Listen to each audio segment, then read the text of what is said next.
और इस समय की बड़ी खबर आपको बता दें, सिंगरौली में दिल्ली के मुख्यमंत्री अरविंद केजरीवाल ने एक बड़ा बयान दिया है। जिस दिन नतीजे पता नहीं कहां रहूंगा, पता नहीं मैं जेल में या कहां रहूंगा। ईडी ने समन किया है अरविंद केजरीवाल को और अब अरविंद केजरीवाल ने यह आशंका जता दी है कि जिस दिन नतीजे आएंगे पता नहीं मैं कहां होऊंगा, यहां होऊंगा या फिर जेल में रहूंगा, कहां होऊंगा ये पता नहीं। तो सिंगरौली में चुनाव प्रचार के लिए आज अरविंद केजरीवाल जब पहुंचे तो ये बड़ा बयान अरविंद केजरीवाल ने दिया है। आपको याद होगा, आम आदमी पार्टी के संजय सिंह से ईडी ने पूछताछ की और उसी दिन गिरफ्तारी हो गई थी। पहले से मनीष सिसोदिया आबकारी नीति घोटाले में उनकी गिरफ्तारी हो चुकी है और अब अगला नंबर दिल्ली के मुख्यमंत्री अरविंद केजरीवाल से है पूछताछ का। और उसी को देखते हुए अरविंद केजरीवाल ने आज ये आशंका जताई है। सुन लेते हैं क्या कुछ कहा। आने वाले चुनाव के अंदर रानी जी को जैसे आप लोगों ने पिछली बार आशीर्वाद दिया था, इस बार भी अपना आशीर्वाद दीजिएगा, झाड़ू का बटन दबाइएगा। सबको मिलके झाड़ू से सफाई करनी है। हम सबको मिलके सिंगरौली से शुरू होगी ये बात और फिर धीरे धीरे पूरे मध्य प्रदेश के अंदर फैलेगी। जैसे दिल्ली के लोगों ने चमत्कार करके दिखाया, जैसे पंजाब के लोगों ने चमत्कार करके दिखाया, ऐसे ही आने वाले दिनों में मध्य प्रदेश के लोग भी चमत्कार करके दिखाएंगे। जिस दिन चुनाव के नतीजे आएंगे, मुझे नहीं पता मैं जेल में होऊंगा कि मैं बाहर होऊंगा। तो अरविंद केजरीवाल बड़ा बयान देते हुए कि जिस दिन नतीजे आएंगे पता नहीं मैं जेल में रहूंगा या कहां रहूंगा। लेकिन सिंगरौली में चुनाव प्रचार के लिए दिल्ली के मुख्यमंत्री अरविंद केजरीवाल पहुंचे हुए थे। आप पंजाब के मुख्यमंत्री भगवंत मान को भी देख सकते हैं और ईडी का सम्मन क्योंकि आ चुका है अरविंद केजरीवाल को, इसीलिए उन्होंने ये आशंका भी जताई है। सुन लेते हैं एक बार फिर से।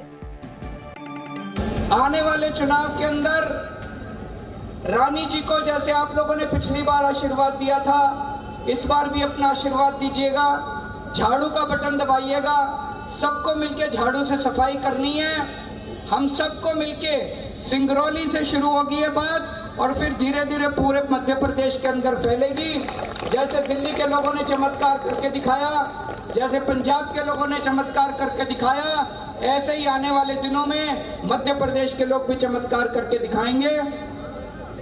जिस दिन चुनाव के नतीजे आएंगे, मुझे नहीं पता मैं जेल में होऊंगा कि मैं बाहर होऊंगा। तो दिल्ली के मुख्यमंत्री इस समय मध्य प्रदेश में चुनाव प्रचार कर रहे हैं। हालांकि आज उन्हें ईडी ने समन भेजा था, ईडी के सामने समक्ष उनको पेश होना था, लेकिन दिल्ली के मुख्यमंत्री ने बताया कि उनको चुनाव प्रचार के लिए जाना है, जनसभा के लिए जाना है और कोई तारीख दी जाए। और अब दिल्ली के मुख्यमंत्री अरविंद केजरीवाल सिंगरौली में मंच से कह रहे हैं कि जिस दिन नतीजे आएंगे वो पता नहीं जेल में होंगे या कहाँ होंगे। और शराब घोटाले में आज ईडी ने दिल्ली के मुख्यमंत्री अरविंद केजरीवाल को पूछताछ के लिए बुलाया था, लेकिन अब वो ईडी दफ्तर नहीं पहुंचे हैं। केजरीवाल ने ईडी को एक चिट्ठी लिखी और सम्मन पर ही सवाल खड़े कर दिए। शराब घोटाले को लेकर आज पूरे दिन आम आदमी पार्टी और बीजेपी के बीच जमकर सियासी घमासान जारी रहा। केजरीवाल ने ईडी पर आरोप लगाया कि सम्मन बीजेपी के इशारे पर भेजा गया है। साथ ही उन्होंने अपनी इस चिट्ठी में बीजेपी सांसद मनोज तिवारी का भी जिक्र किया। केजरीवाल ने सवाल पूछा कि आखिर मनोज तिवारी को कैसे पता है कि पूछताछ के बाद गिरफ्तारी होगी।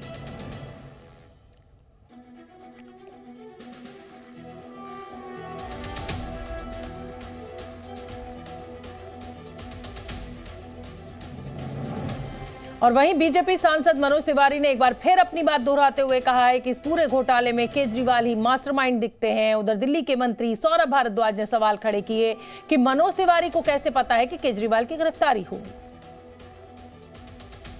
जिस दिन से ये घटना आई है, मैं उम्मीद करता हूं कि ऐसे लोगों को सजा मिलेगी ही मिलेगी।